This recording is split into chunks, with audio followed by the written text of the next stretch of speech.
it's Bo. Welcome to my garden channel where we are doing a late winter slash early spring, so February garden tour, my home garden.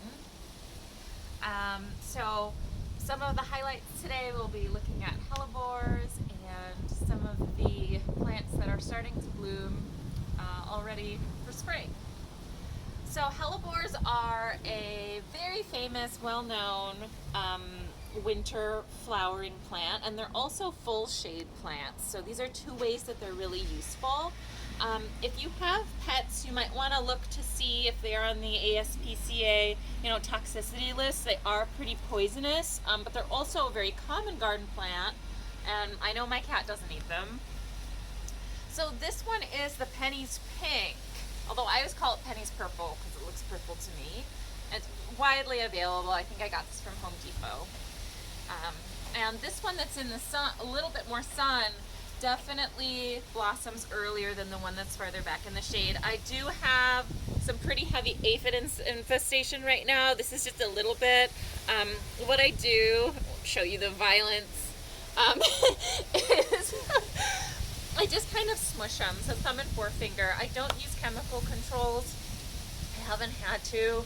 We're just trying to do a balanced ecosystem in the garden, and hopefully the birds will come and pick them off. I've heard that if you smush them, the birds can kind of smell it or sense it or something and come eat them, so that's something that I've heard. It's really common to get aphids on garden plants when they're just opening in the spring. They are attracted to that tender growth. So it's totally normal, and it usually kind of curbs off after everything's hardened a bit. But if you're getting too much, you can spray them off with water, or I like to just come and, thumb and forefinger. So that's the Penny's Pink there. This lime green one is very interesting. This is a Corsican hellebore. And all my hellebores are pretty young. We've only been in the ground for about a year. So I'm hoping this will get bigger. And the color is really sort of unusual and neat. Aphids in that one? The aphids haven't seemed to be as interested in this as the others, but maybe they're just harder to see because it's a green plant. This one right here, I mostly bought for the name because it's Merlin, Hellebores Merlin. But I also bought it because it is more upright and you can see the flowers a little better. Hellebores always sort of have nodding heads, so as beautiful as they are, sometimes you really can't see the flowers.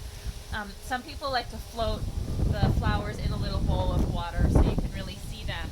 And what I'm really enjoying about this one is that it opens like a cream color, and then it turns to a cranberry color, and then it turns dark purple. So I love it when flowers change colors. Oh, over here, the flowers have faded now. This is my very favorite winter garden plant.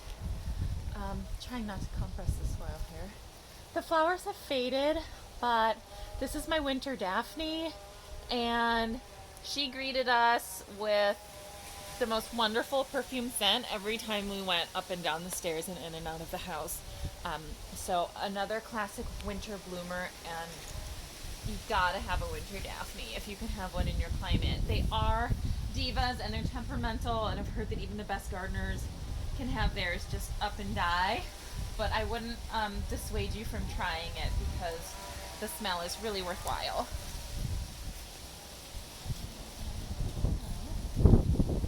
The biggest show right now in my garden is actually being put on by a spring bloomer. So this is Heuchera Wendy. Heuchera are also called coral bells or alum root. And it's just going crazy. It has been for a while, and I think we're going to get bloom all through spring and maybe a little into the summer. So, also giving us their spring show already are these flowering currant. These are California native. It's one of my favorite shrubs. And I just love the flowers. They're just so beautiful. Just these little chandeliers of pink. So pretty. Okay. So beautiful right now. Okay. This is Senecio, also called angel's wings. And it's a really special plant. I mean, it's pretty much white and really kind of glows. And I had a hard time figuring out where it would go in my garden because it really pops. But I think it would go nicely with sort of dark purples as well as greens. And then this is one of my very favorite plants. It grew faster and with very little water than, you know, any plant that I've planted. It's just enormous. I've actually pruned it back quite a bit. It grew so fast. I got this from Annie's Annuals and Perennials in Richmond, which does mail order. And it's a Centaurea, which is the same genus as bachelor's buttons. It's very different from the bachelor's buttons. I describe it as like a Dusty Miller on steroids. And when it flowers, and it hasn't flowered yet, but when it does, they're going to be these big pink puffballs, kind of look otherworldly. So I'm really excited for that.